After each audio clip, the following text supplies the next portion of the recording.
Charleston's oldest auction records contain an anomaly that city archivists deliberately removed from public view in 1891.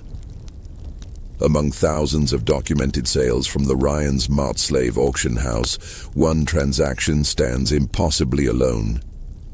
A single woman purchased 17 separate times by 17 different plantation owners across South Carolina between March and November of 1844.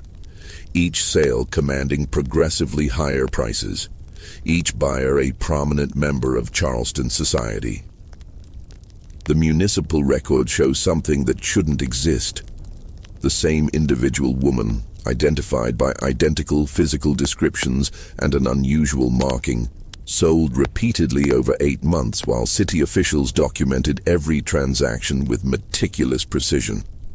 No historical precedent exists for this pattern. No logical explanation appears in any surviving correspondence from that year. And when the South Carolina Historical Society finally catalogued these documents in 1923, they placed them in restricted archives with a single notation: requires gubernatorial approval for access, public interest concerns. Before we continue with the story of what happened at Ryan's Mart in 1844, I want to invite you to subscribe to this channel and hit that notification bell so you never miss stories like this. And tell me in the comments, what state are you listening from? I love hearing where our audience discovers these forgotten chapters of American history. Now, let's examine what those 17 transactions actually reveal about the darkness that consumed Charleston's elite that year. The spring of 1844 brought unusual weather to Charleston, a persistent fog that rolled in from the harbor each morning and lingered past noon, wrapping the city's narrow streets in damp gray silence. The auction houses along Chalmers Street operated regardless, their daily sales continuing with mechanical regularity as they had for decades. Ryan's Mart stood among the most prestigious, a 3-story brick building where South Carolina's wealthiest planters came to acquire labor for their vast rice and cotton holdings. Thomas Gadsden managed Ryan's Mart with the precision of a banker, which he had been before entering the auction trade in 1837. At 42 years old, he maintained detailed ledgers that tracked every sale with accounting thoroughness: names, ages, physical descriptions, prices, buyer information, seller details. His records became known throughout Charleston for their accuracy, used in legal disputes and estate settlements. Gadsden employed 4 assistants who inspected merchandise before auctions, verified documentation, and ensured transactions proceeded according to South Carolina law.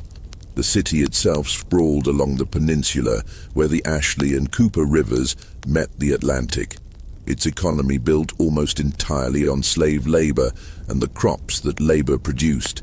Charleston's elite, the Pringles, Ravenels, Alstons, Hugers, controlled vast fortunes accumulated over generations. Their competition extended beyond mere wealth into social standing, political influence, and the subtle demonstrations of power that defined Southern aristocracy. Each spring brought the planting season, and with it, planters seeking to expand their operations or replace workers lost to disease, injury, or the brutal mathematics of mortality inherent to the system. March 19th arrived with that characteristic fog, and with it, a seller Gadsden had never encountered before. The man identified himself as Nathaniel Claiborne, a factor representing a Savannah estate. He brought papers documenting ownership of a woman he claimed had been household staff, now being sold due to the estate's dissolution. The woman stood apart from others awaiting sale that day. Her bearing suggested education unusual for the enslaved, her expression carefully neutral in a way that spoke of practiced control. Gadsden recorded her details in his ledger with customary precision. Approximately 28 years of age, literate, experienced in household management, fluent in French, skilled at needlework and music, with an unusual birthmark on her left shoulder blade.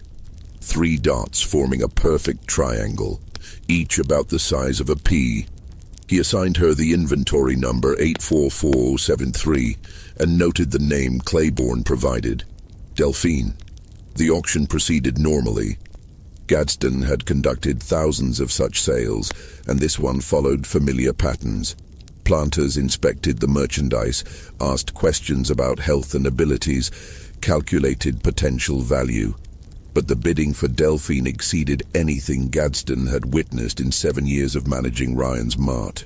Colonel William Hainsworth, who owned 3 rice plantations totaling 9,000 acres in the Georgetown district, opened bidding at $800, already an extraordinary sum for a female slave, regardless of accomplishments. Hampton Pinckney, whose family controlled coastal holdings from Charleston to Beaufort, immediately countered with 1,000. The bidding escalated rapidly, far surpassing any rational economic calculation of a slave's productive value. When the hammer finally fell, Robert Drayton, patriarch of one of South Carolina's oldest families, had paid $2,800. The amount represented roughly 10 times the typical price for a skilled female slave. Other planters in attendance exchanged glances but said nothing. Gadsden documented the sale with his usual thoroughness, noting the price, buyer's name, and date. Drayton arranged for Delphine's transport to his Ashley River plantation and departed. 3 days later, Nathaniel Claiborne returned to Ryan's Mart with the same woman, carrying fresh papers documenting his authority to sell her again. Gadsden's careful composure fractured for the first time in his professional career. "Sir, I personally witnessed Colonel Drayton purchase this woman just 72 hours ago. The transaction appears in my ledgers with complete documentation." Claiborne's expression remained placid, almost amused. "I represent Mr. Drayton's interests now. Circumstances have changed regarding his acquisition. The sale was conducted legally, but Mr. Drayton has decided she doesn't suit his household requirements. He's authorized me to handle her resale." "Colonel Drayton is among Charleston's most respected planters," Gadsden said carefully. "It seems extraordinary that he would make such a costly error in judgment." Nevertheless, Claiborne placed the papers on Gadsden's desk. "Everything is in order. You'll find Mr. Drayton's signature authorizing the resale, properly witnessed and notarized. Unless you're suggesting there's some irregularity in the documentation." Gadsden examined the papers. They appeared legitimate. Drayton's distinctive signature, proper legal language, a notary's seal he recognized from other transactions. The situation violated no law. Slaves were property, and property could be sold repeatedly if owners chose. Yet something about the circumstances felt profoundly wrong in ways Gadsden couldn't articulate. He accepted the consignment. The auction took place 4 days after the first sale. This time, the bidding began at $1,000 and climbed even more rapidly. Gadsden noticed that some planters who'd bid previously were absent, while others who hadn't participated before now competed aggressively. The pattern felt deliberate, though Gadsden couldn't determine the underlying strategy. Charles Coatsworth Pinckney, cousin to Hampton Pinckney and owner of vast indigo holdings, ultimately purchased Delphine for $3,200. He signed the paperwork without expression and arranged for her transport to his plantation near Walterboro. Gadsden watched Claiborne depart and felt a cold certainty settle in his chest. The factor would return. He did exactly 1 week later, with identical documentation authorizing resale on behalf of Charles Coatsworth Pinckney. By the 4th sale in mid-April, patterns had emerged that Gadsden documented with increasing unease. Each buyer was a prominent planter with impeccable social standing. Each paid substantially more than the previous purchaser. Each subsequently authorized resale through Claiborne within days of acquisition, citing vague unsuitability for their household needs.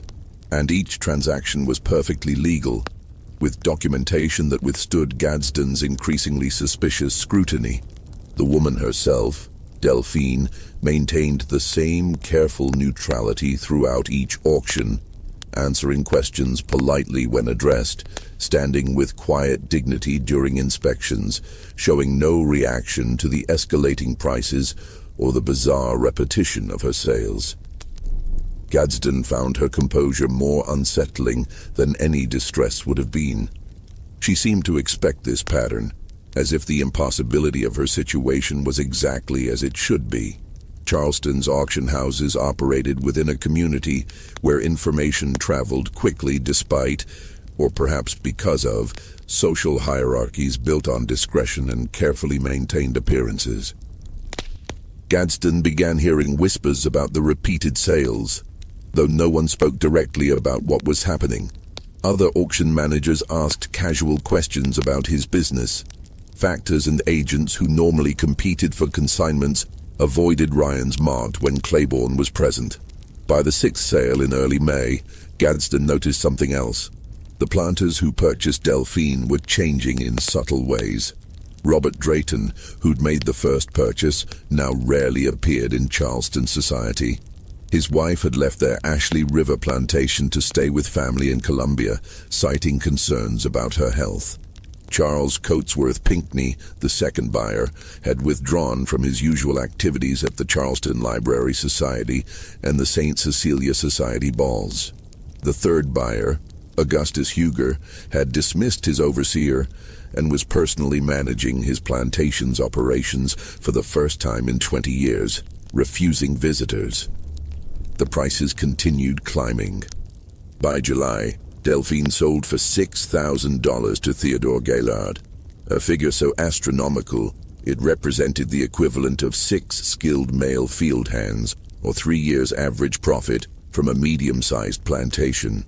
Gadsden's ledgers documented each transaction with the same methodical precision, but he'd begun adding private notations in a separate journal he kept locked in his desk.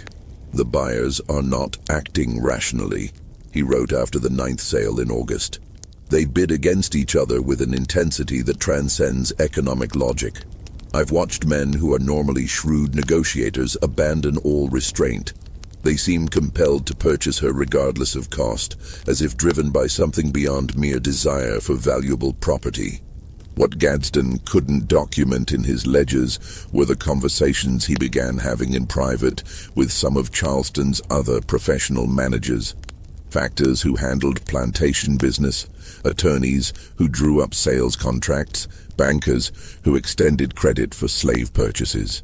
Each had noticed similar anomalies that year, though none could explain them. "Hampton Pinckney came to me last month requesting a loan against his property," Jonathan Wilmot, a prominent Charleston banker, told Gadsden over dinner at the Charleston Club. Wilmot spoke quietly, aware that even mentioning such matters violated the discretion expected in their social circle. "He's never needed credit before. His family's holdings generate enormous annual income. But he'd somehow exhausted his liquid capital and needed $15,000 immediately. When I asked about the circumstances, he became agitated, insisted it was a private matter. I granted the loan based on his family's standing, but the situation troubled me. A man of his wealth doesn't suddenly require that kind of emergency credit without significant cause."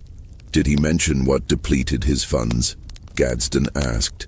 Wilmot glanced around the dining room before responding. "He mentioned making an investment that didn't yield expected returns. Said he needed to recoup losses from a business venture that had proven unsuitable." Those were his exact words. Unsuitable. The same term that appeared in the resale authorizations Claiborne brought to Ryan's mart. Gadsden began investigating more actively, though he wasn't certain what he was investigating or why it mattered to him. The transactions were legal. The buyers were willing participants. No law was being violated. Yet the pattern felt like a violation of some deeper order, something fundamental to how the world should operate. In September, Gadsden made a decision that he recognized might destroy his professional reputation. He hired a private inquiry agent. a former Charleston constable named David Brunson, who now conducted discreet investigations for attorneys and businessmen who needed information gathered quietly. "I want you to trace what happens after each sale," Gadsden told Brunson, providing copies of his ledger entries. "Contact the buyers if you can do so without drawing attention. Find out what made them decide to resell. Learn anything you can about their experiences with this woman." Brunson worked for 3 weeks, traveling to plantations across the Carolina Low Country, speaking with overseers, household staff, and occasionally the planters themselves under various pretexts. What he reported back confirmed Gadsden's growing suspicion that something profoundly wrong was unfolding. "Not one of the planters kept her longer than 5 days," Brunson said, spreading his notes across Gadsden's desk after hours when the auction house was empty. "Most sent her back to Charleston within 48 hours. I spoke with Augustus Huger's overseer, a man named Price, who's worked that plantation for 30 years. He said Huger purchased the woman with specific instructions she was to work in the main house, personal attendance on Mrs. Huger. But the very first evening, something happened. Price doesn't know what. He only knows that Huger emerged from the house at dawn, had the woman confined in the overseer's cabin, and sent word to Charleston that day arranging her resale." "Did Huger explain why?" Gadsden asked. "Said she was unsuitable. Those exact words again. Price told me he'd never seen Mr. Huger look the way he did that morning. Said the man seemed to have aged 10 years overnight. Wouldn't discuss it further." Brunson consulted his notes. Theodore Gaillard kept her 3 days.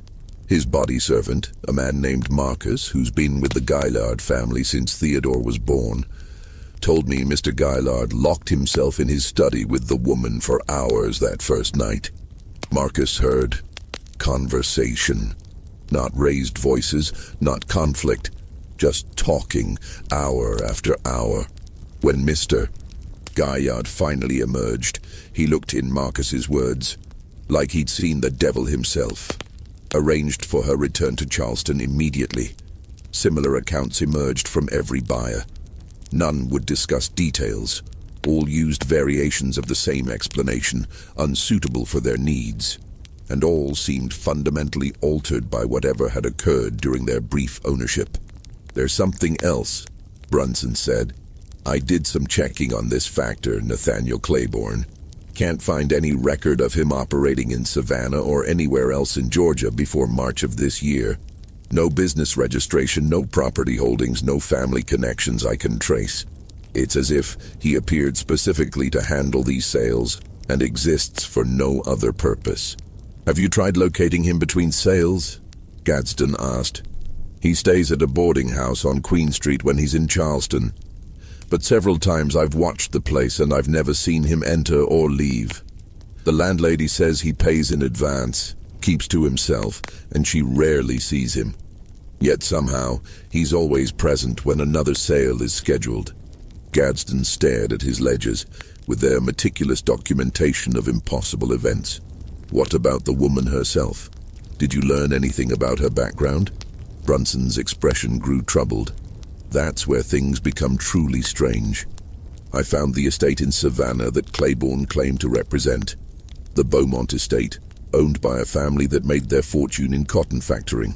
The estate was dissolved in early 1844, exactly as Claiborne stated. But when I examined their property records, there's no listing for any slave named Delphine, or matching her description in their holdings at the time of dissolution. In fact, the Beaumont estate's final inventory, filed with the Chatham County Court, shows only 11 slaves total, all male field workers who were sold to various buyers in January of that year." "Then where did she come from?" "I don't know," Brunson admitted. "I've searched slave manifests from ships arriving in Savannah and Charleston over the past 2 years. Nothing. I've examined estate sales and auction records from across Georgia and South Carolina. Nothing matches her description or that unusual birthmark you noted. It's as if she simply appeared with Claiborne in March, with falsified documentation that somehow passes legal scrutiny despite being completely fabricated." Before Gadsden could respond, they heard footsteps in the hallway outside his office. Both men froze. The auction house should have been empty. Gadsden had sent his assistants home hours earlier, and he'd locked the street entrance himself. The door opened without a knock. Nathaniel Claiborne stood in the doorway, his expression as placid as always. "Good evening, Mr. Gadsden," he said calmly. "I see you've been conducting research into my business affairs. I thought we might have a conversation about the questions you've been asking." Gadsden stood slowly, positioning himself between Claiborne and the ledgers spread across his desk. Brunson's hand moved subtly toward the pistol he carried inside his coat, a weapon he'd retained from his years as a constable. "Your business affairs have created considerable interest," Gadsden said, keeping his voice steady. 17 sales of the same individual over 8 months represents an unprecedented pattern. I have obligations to maintain the integrity of this establishment. "You've fulfilled those obligations admirably," Claiborne replied. "Every transaction has been properly documented. Every legal requirement has been met. I'm not aware of any statute or regulation that limits how many times property may be resold. The law may permit it," Gadsden said carefully, "but the patterns suggest something beyond normal commercial activity. The buyers are all prominent men who've suffered significant consequences from their purchases. Several have experienced serious financial strain. Others have withdrawn from society.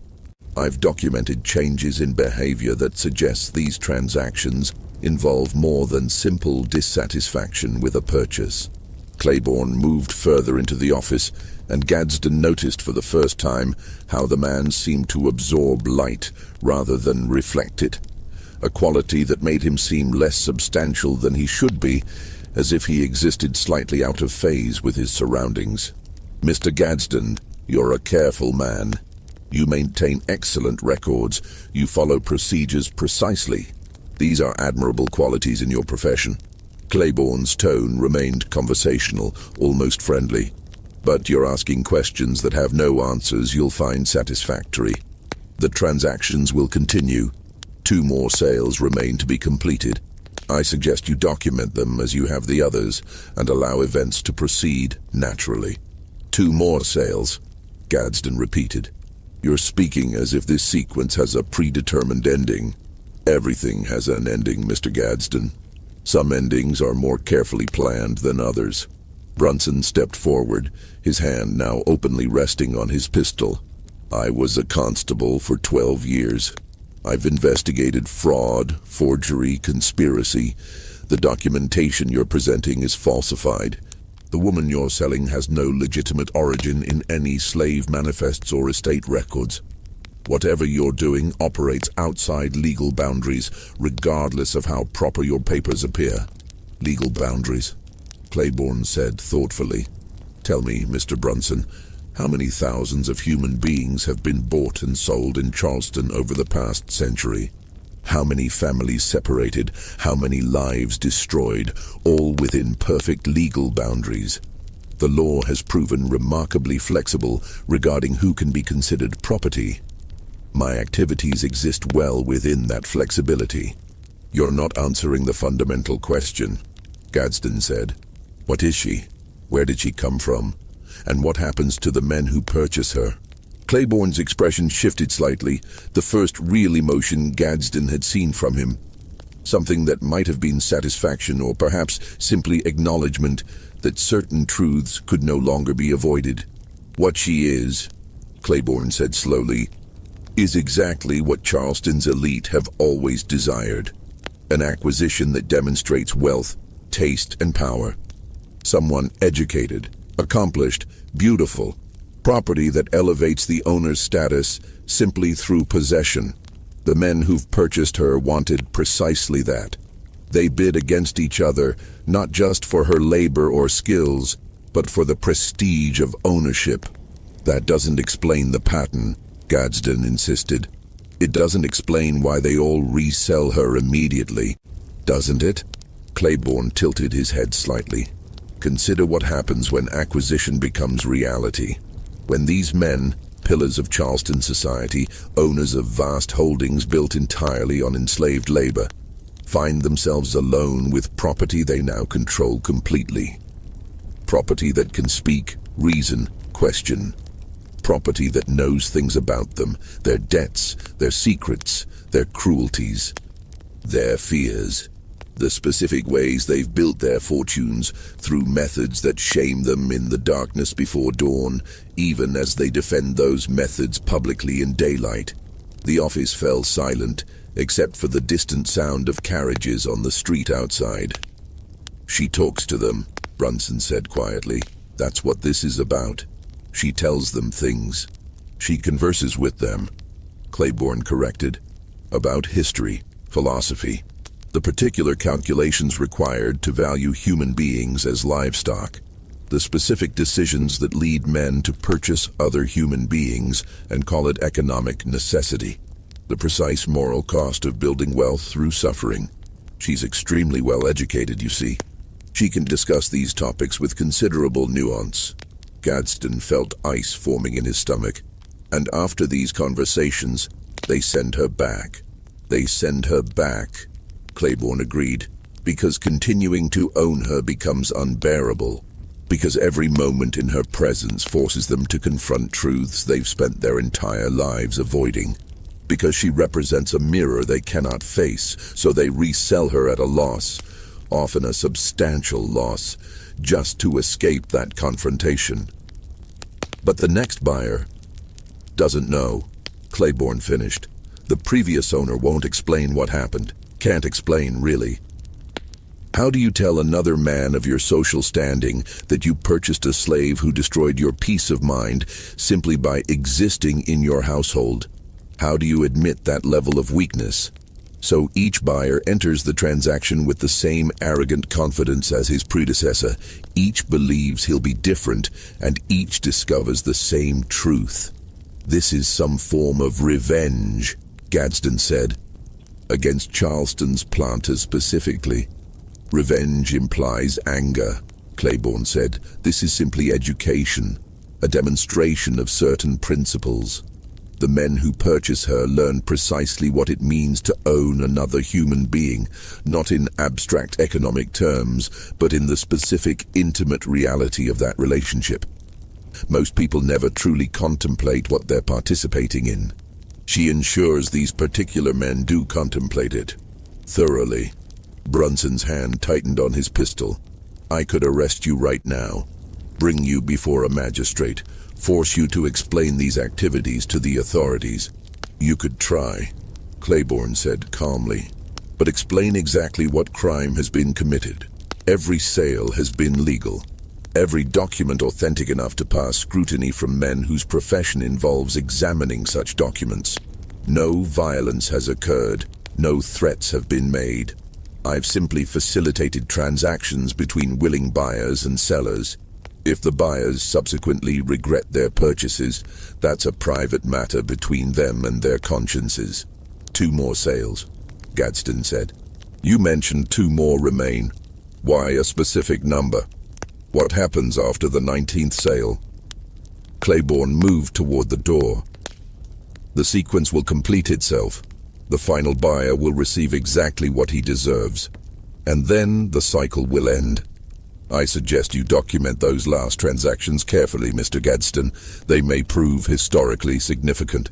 He departed without waiting for a response, leaving Gadsden and Brunson alone, with questions that multiplied faster than answers could form. The 16th sale occurred on October 3rd, and Gadsden recognized the winning bidder immediately. James Henry Hammond, former governor of South Carolina, congressman and owner of multiple plantations totaling over 10,000 acres. Hammond was also among Charleston's most controversial figures.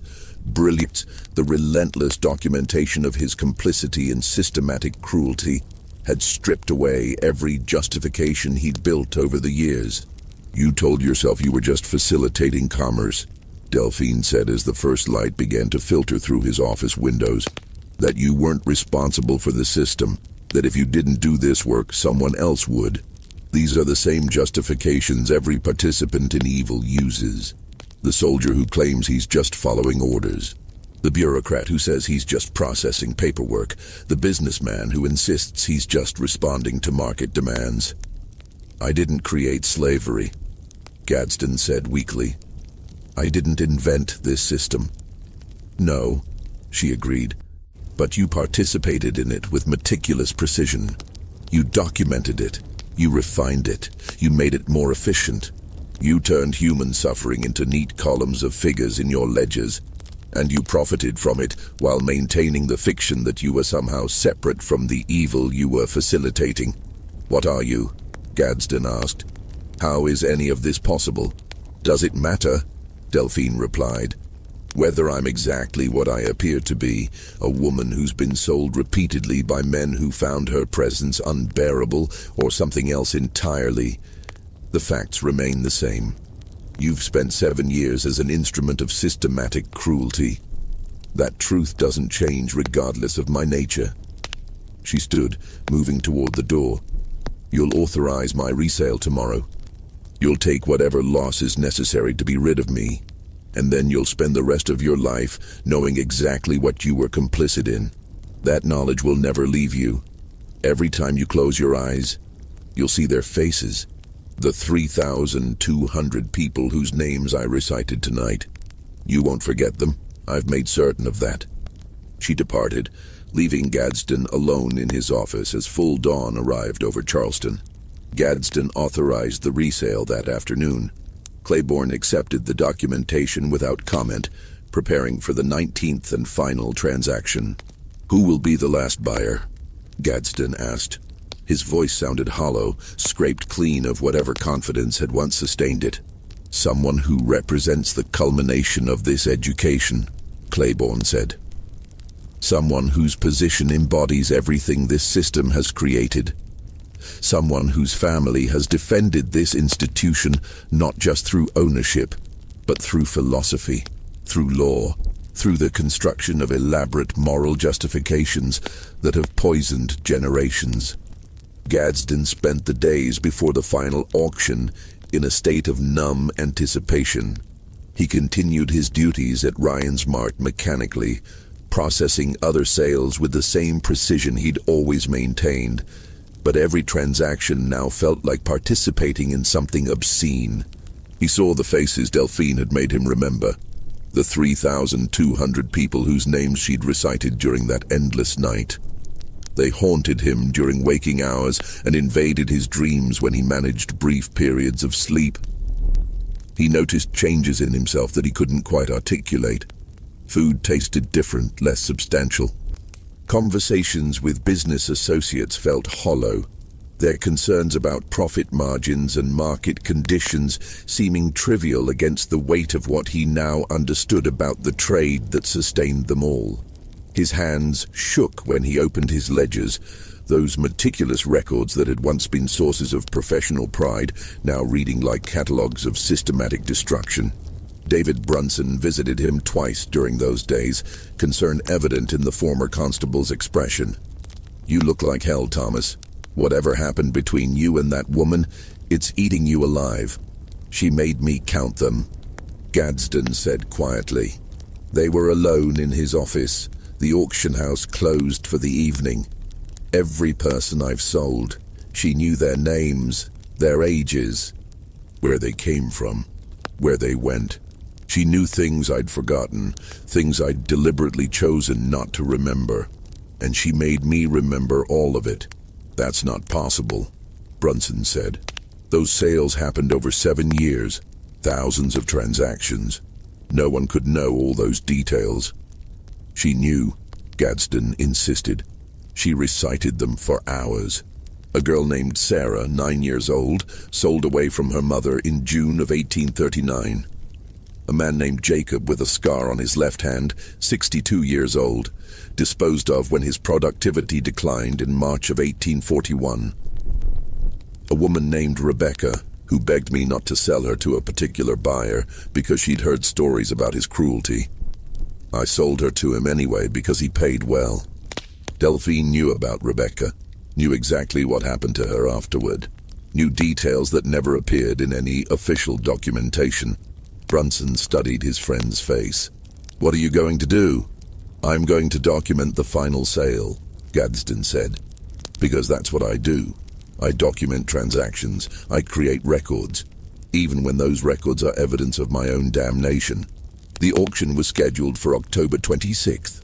Despite Gadsden's attempt to keep the sale quiet, word had spread throughout Charleston. By mid-morning, the auction house had begun filling with observers. These weren't the usual factors and plantation overseers who attended routine sales. These were Charleston's elite themselves, men who rarely appeared personally at auctions, preferring to send agents to handle such business.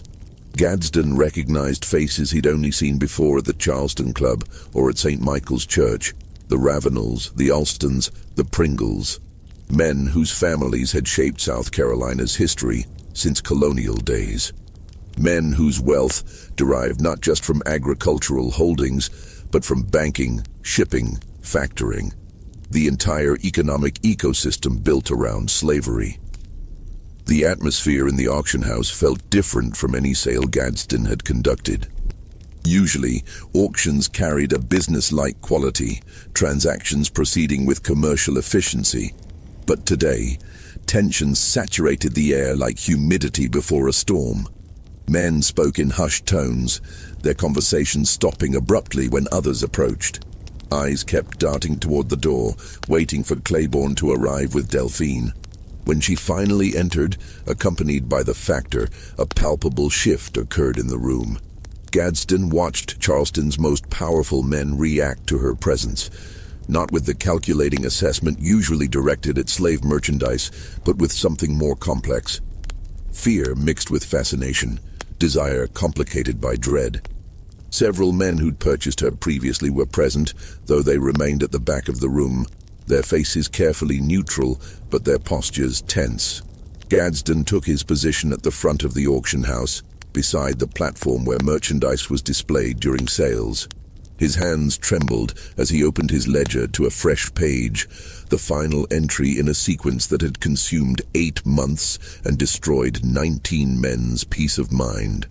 "Gentlemen," he began, his voice carrying through the crowded room with practiced authority that felt increasingly false. "We proceed with the sale of inventory number 84473. Female, approximately 28 years of age, experienced in household management, fluent in French, skilled in needlework and music, literate, notable marking, 3 dots forming a triangle on the left shoulder blade." He didn't mention the 18 previous sales, didn't reference the impossible pattern that every man in that room knew about, but no one would acknowledge directly. The omission felt like complicity in a conspiracy, though Gadsden could no longer distinguish between the conspiracy and the normal operations of his business. "Bidding opens at $5,000, Gadsden announced. The response was immediate and aggressive. Voices called out bids in rapid succession, prices climbing with a speed that transcended any rational economic calculation. 6,000, 7,000, 8,000. The increments grew larger as men abandoned caution, driven by whatever complex motivations had brought them to this auction. Gadsden recognized the psychology at work. These men had heard about the previous sales, about prominent buyers who'd resold her at substantial losses. Each bidder believed he would be different, stronger, more capable of maintaining control over property he purchased. The arrogance that came with vast wealth and social position convinced them that whatever had broken other men wouldn't break them. When bidding reached $10,000, Gadsden noticed Langdon Sheaves Jr. entering the auction house. Sheaves moved through the crowd with the confidence of someone accustomed to deference. At 39 years old, he represented Charleston aristocracy at its apex. Old wealth, political connections, absolute certainty in the righteousness of Southern institutions.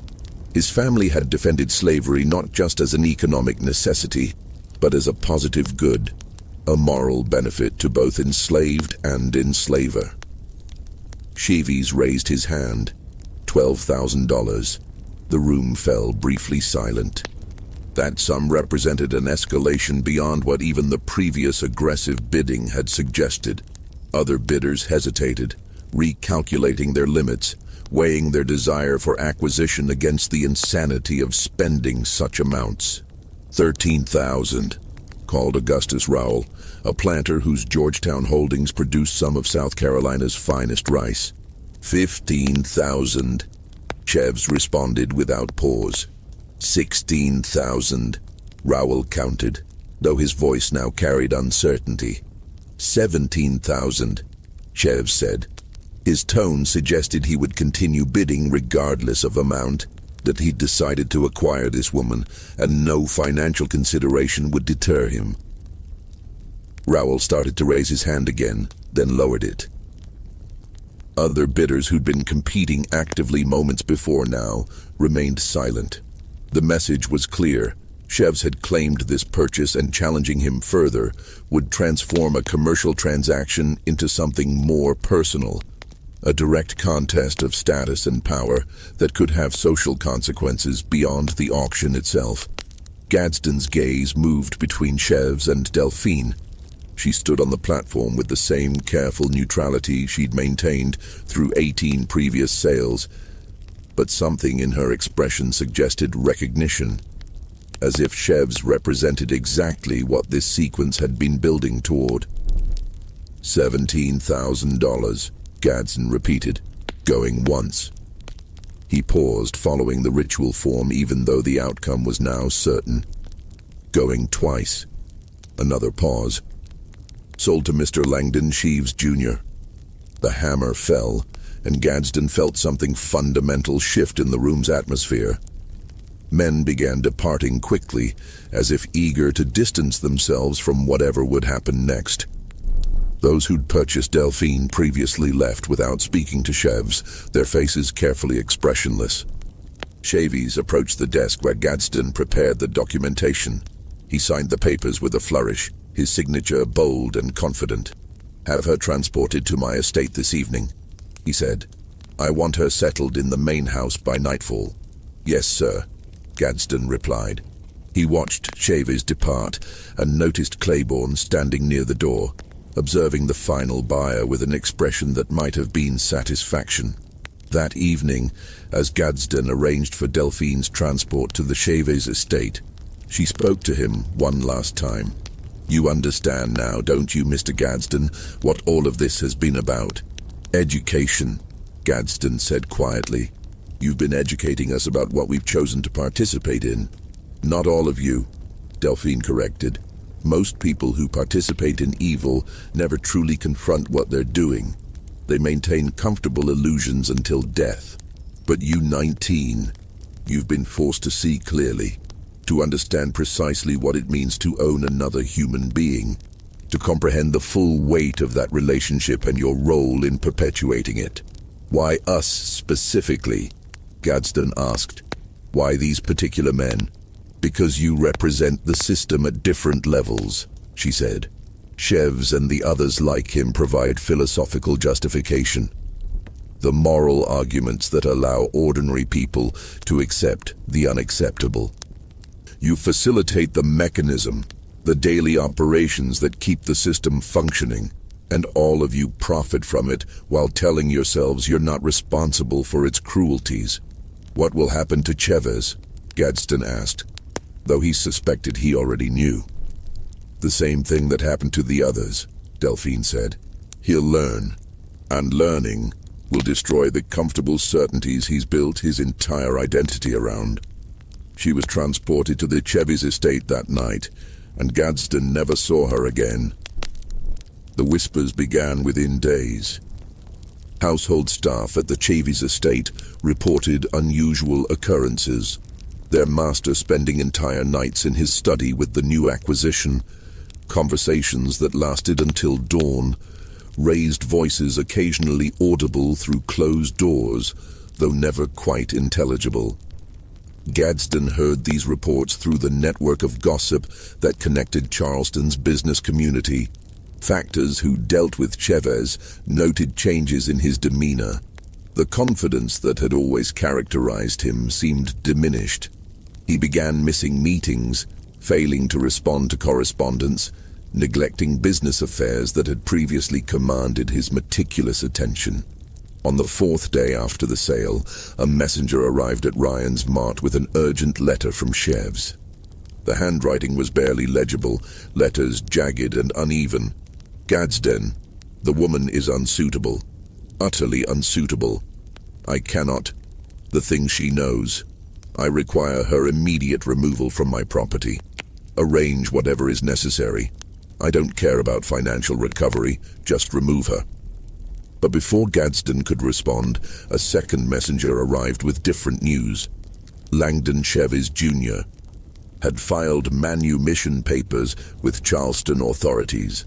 He was freeing Delphine, granting complete legal freedom and providing funds for her transport north to Pennsylvania. The news rippled through Charleston society like a shockwave. Members of the Cheves family didn't free slaves. They defended the institution publicly, wrote essays arguing for its moral necessity, shaped laws to protect and expand it. For Langdon Cheves Jr. to suddenly manumit a woman he'd purchased just days earlier, a woman for whom he'd paid an astronomical sum, defied every principle his family represented. Gadsden examined the manumission documents when they were filed. They were properly executed, with all necessary legal requirements met. But in the margins, Cheves had written additional notes, fragments of text that suggested someone in profound psychological distress. She recited the names, all of them, people my family has owned across 4 generations. She knew their stories, what happened to them, the specific cruelties, the children sold away, the families destroyed. She knew details that exist in no records, private matters that should be unknowable.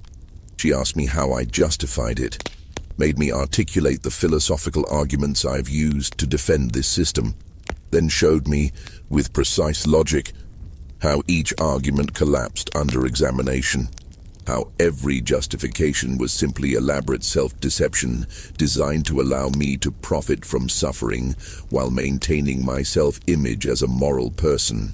The notes continued, increasingly illegible.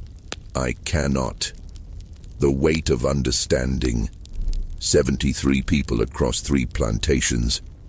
I gave orders that led to their punishment, their sale, their... I thought I was managing property efficiently. She made me see them as... I cannot bear this knowledge, cannot continue with this understanding. Freedom is the smallest gesture toward inadequate, but necessary.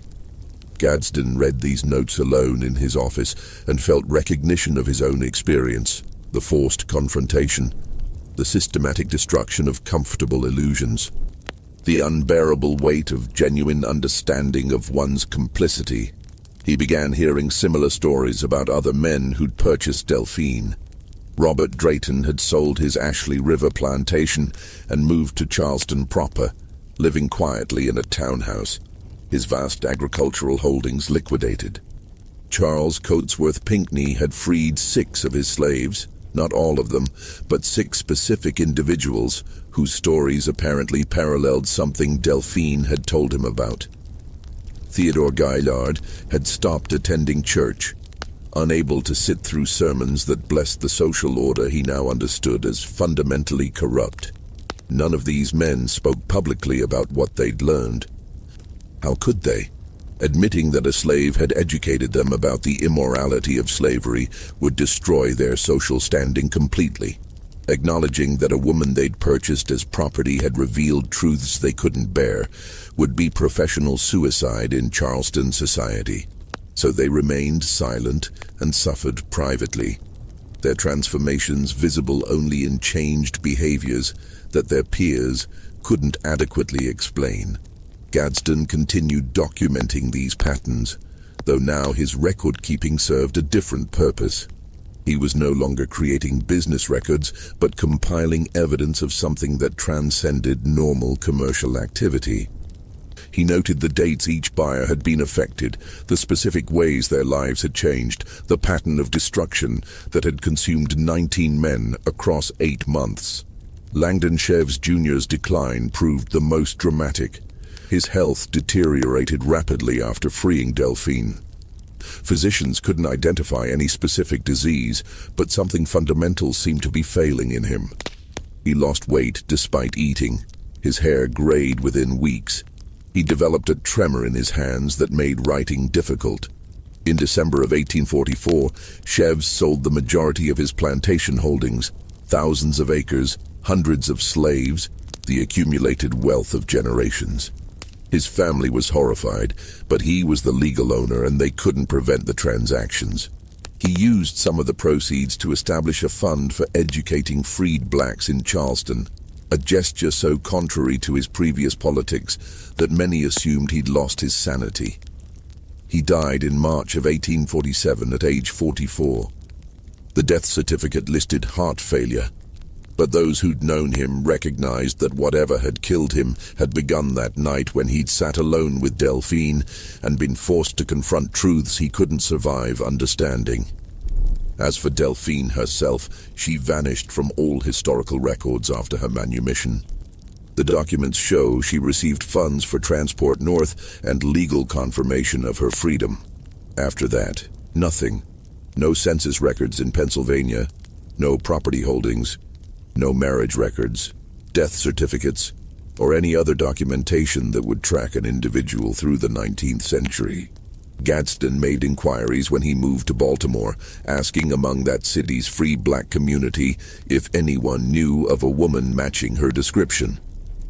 He contacted abolition societies in Pennsylvania, New York, Massachusetts. No one had encountered anyone fitting her profile. It was as if she'd accomplished whatever purpose had brought her to Charleston and then simply ceased to exist in any verifiable form. Gadsden himself survived until 1863, dying of pneumonia just as Union forces were beginning their campaign against Charleston. In his final months, he attempted multiple times to write a comprehensive account of what had happened in 1844. Stacks of incomplete manuscripts survived him, each attempting to explain the impossible sequence of events, each abandoned as inadequate to capture the truth. His final attempt began, "I have spent 19 years trying to understand what happened during those 8 months. Whether she was exactly what she appeared to be, a woman of extraordinary intelligence and education who somehow gained power over Charleston's elite, or something else entirely remains unclear. What is certain is that 19 men learned truths about themselves that destroyed their peace permanently. We were educated about complicity, about the specific ways we'd chosen to profit from systematic cruelty while maintaining comfortable self-images. That education was more destructive than any physical punishment could have been." The manuscript ended mid-sentence, Gadsden apparently unable to continue. When the Charleston Historical Society acquired his papers in the 1870s, they noted the anomalous series of sales in his ledgers from Ryan's Mart. In 1891, concerned about how Northern publications might use these records as anti-Southern propaganda, city officials quietly removed several pages documenting Delphine's 17 sales.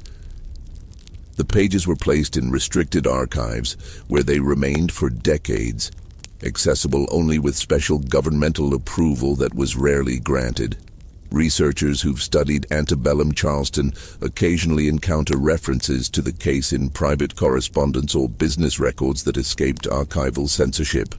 But the core documentation, Gadsden's ledgers with their impossible sequence of sales, the private notes written by buyers, the detailed accounts of what actually happened, remains sealed. The official explanation, when pressed, suggests clerical errors or confusion between similar individuals. But Thomas Gadsden built his reputation on precision. His records show no evidence of the sloppy record-keeping that would produce such fundamental mistakes. What remains is whisper and speculation, stories about the woman who was sold 19 times. about conversations that lasted entire nights, about powerful men who emerged from those conversations fundamentally broken, their certainties shattered, their comfortable participation in systematic evil transformed into unbearable knowledge. The South Carolina archives remain restricted. The pages removed in 1891 have never been returned to public view. And if you ask historians who specialize in antebellum Charleston about the anomalous sales from Ryan's Mart, most will tell you that no such documentation exists in accessible collections. But among serious scholars, questions persist. How could one woman be sold 19 times in 8 months? How could impossible documentation pass legal scrutiny from trained professionals whose careers depended on accuracy? And what actually happened during those conversations between Delphine and the men who thought they could own her? The simplest answer, and the most disturbing, is that events occurred exactly as documented. That for 8 months in 1844, 19 men who profited from slavery were forced to truly understand what they were participating in. That education destroyed them more thoroughly than any violence could have. And that somewhere in Charleston's restricted archives lies proof that sometimes justice takes forms we can barely comprehend. What do you think of this story? Do you believe everything was revealed, or is there more hidden in those sealed archives? Leave your comment below with your theories about what really happened in Charleston that year. If this tale gave you something to think about, subscribe to this channel and hit that notification bell. We explore forgotten mysteries from American history every week. Share this with someone who appreciates dark historical tales, and I'll see you in the next video.